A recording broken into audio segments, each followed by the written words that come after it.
CPM Congress জোট কি হবে? কংগ্রেস হাইকমান্ডের সিদ্ধান্ত এখনো অজানা। সিপিএম পলিট ব্যুরো ভারসাম্যের কৌশল নিয়েছে। এই প্রেক্ষাপটে মঙ্গলবার কৃষ্ণনগরের সভা থেকে দল মত নির্বিশেষে তৃণমূল বিরোধী সব মানুষকে একজোট হওয়ার ডাক দিলেন সূর্যকান্ত মিশ্র। ওই লোকটা আমার জরিমানার পিছনে লিখছিল, ওই লোকটা ওই হামলার পিছনে ছিল। আপনি ওইসব বিচার করবেন না। আপনি তৃণমূলের মধ্যে থাকুন, আপনি বিজেপির মধ্যে থাকুন, আপনি কংগ্রেসের মধ্যে থাকুন। এই বুথ দখল করবার যদি কোন চেষ্টা হয়, একটা জায়গায় আমাদের কেড়ে নেওয়ার চেষ্টা যদি হয়, তার বিরুদ্ধে প্রতিরোধ হবে। এর আগে সরাসরি কংগ্রেসের নাম করে জোট বার্তা দিতে দেখা গিয়েছে বুদ্ধদেব ভট্টাচার্য, সূর্যকান্ত মিশ্রদের। রাজ্যকে নরকে দান করিয়েছে।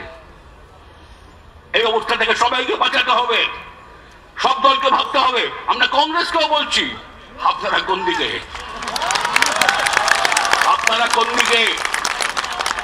এই লড়াইতে আপনারা কোন দিকে? তো কংগ্রেসকে ঠিক করতে হবে। আমি প্রদেশ কংগ্রেসের নেতৃত্বকে খোলাখুলি ভাবে বলেছি। আমি বলেছি যে ভাই আপনারা ঠিক করুন।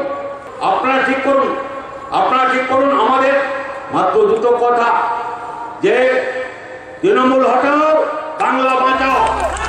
কিন্তু এখনো পর্যন্ত কংগ্রেস হাইকমান্ডের তরফে কোনো স্পষ্ট বার্তা না আসাতেই কি সূর্যদের মুখে এখন ঘুরিয়ে জোট বার্তা? অঘোষিত জোট করে ভোট লুট রুখে যেভাবে শিলিগুড়িতে সাফল্য এসেছিল, সেই পথেই কি হাঁটতে চাইছে আলিমুদ্দিন স্ট্রিট?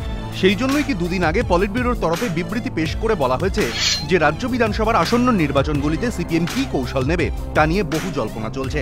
21তম পার্টি কংগ্রেসের গৃহীত রাজনৈতিক রণকৌশলগত লাইন অনুসারে দলের নির্বাচনী কৌশল ঠিক হবে। যেসব রাজ্যে ভোট, সেখানে নির্বাচনী কৌশল সম্পর্কে যথাসময় পলিট ব্যুরো ও কেন্দ্রীয় কমিটি সিদ্ধান্ত নেবে। এদিকে আনন্দবাজার পত্রিকায় প্রকাশিত খবর অনুযায়ী জোট প্রসঙ্গে ঘনিষ্ঠ মহলে রাহুল গান্ধী জানিয়েছেন, পশ্চিমবঙ্গে জোটের বিষয়ে রণকৌশল ঠিক করার আগে প্রদেশ কংগ্রেস নেতাদের মতামতকেই সবথেকে বেশি গুরুত্ব দেওয়া হবে। প্রদেশ কংগ্রেস নেতারাই রাজ্যের বাস্তব রাজনৈতিক পরিস্থিতি সম্পর্কে সবথেকে বেশি ওয়াকিবহাল, তাই তাদের মতামত ও উদ্বেগের বিষয়গুলি মাথায় রেখেই সিদ্ধান্ত নেওয়া হবে। হাইকমান্ড ওপর থেকে কিছু চাপিয়ে দেবে না। কিন্তু জোট কি হবে? ধোঁয়াশা রয়েই গেল। বিতনু চট্টোপাধ্যায়, এবিপি আনন্দ।